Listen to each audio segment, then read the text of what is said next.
Hi guys, ఈరోజు video ఏంటంటే టమాటా storage పచ్చడి అయితే వేసుకుందాం అనమాట. ఇక నేనైతే ఫస్ట్ టమాటాలు అయితే 4-5 తీసుకున్నాక మంచిగా వాష్ అయితే వేసుకున్నాను అనమాట. టమాటాలు అయితే మంచిగా రెడ్ కలర్ అయితే ఉండాలి.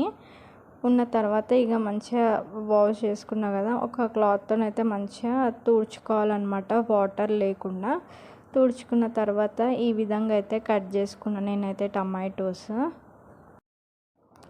ఇట్లా టమాటోస్ అయితే కట్ చేసుకున్న తర్వాత నేనైతే ఒక 2 grams అయితే చింతపండు తీసుకున్నాను అనమాట. ఇంకా ఈ కట్ చేసుకున్న టమాటో ఇంకా చింతపండు కొంచెం తీసుకున్నాం కదా 2 grams, ఆ 2 grams ఇంకా టమాటోస్ చింతపండు అయితే ప్యాన్లో అయితే వేసేసుకున్నాం అనమాట. వేసేసుకున్న తర్వాత మీద నుంచి అయితే కొంచెం సాల్ట్ అయితే వేసుకున్నా జల్దీ కావడానికి. ఇంకా సాల్ట్ వేసుకుంటే మంచిగా మగ్గుతుంది అనమాట. ఇంకా అందులో వాటర్ వచ్చి మంచిగా టమాటో చింతపండు అయితే ఉడికిపోయిన తర్వాత మిక్సీలో అయితే వేయాలి. వేసిన తర్వాతకి కొంచెం గోరువెచ్చగా ఉండాలి వేసుకునేటప్పుడు.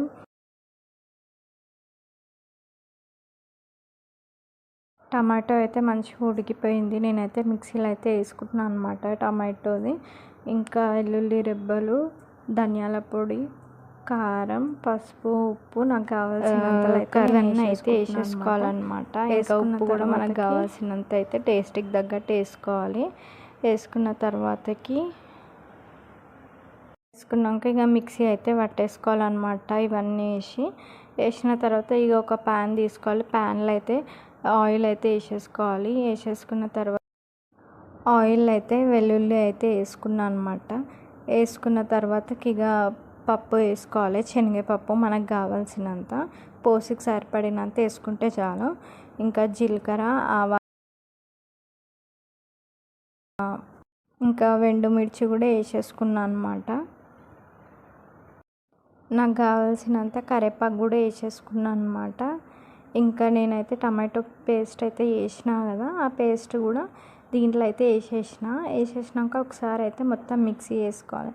మిక్సీ వేసుకున్నాక అబ్బా సూపర్ టేస్ట్, అసలు తింటుంటే అయితే నోరు ఊరిపోతుంది. వేడి అన్నంలో అయితే మస్తు ఉంటుంది అసలు ఈ పచ్చడి. ఎన్ని రోజులైనా ఇక అస్సలు ఖరాబే కాదనమాట. మీరు కూడా ఇట్లా ట్రై చేసి చూడండి. మా వీడియో కనుక నచ్చితే లైక్, షేర్, సబ్స్క్రైబ్ అయితే మర్చిపోకండి.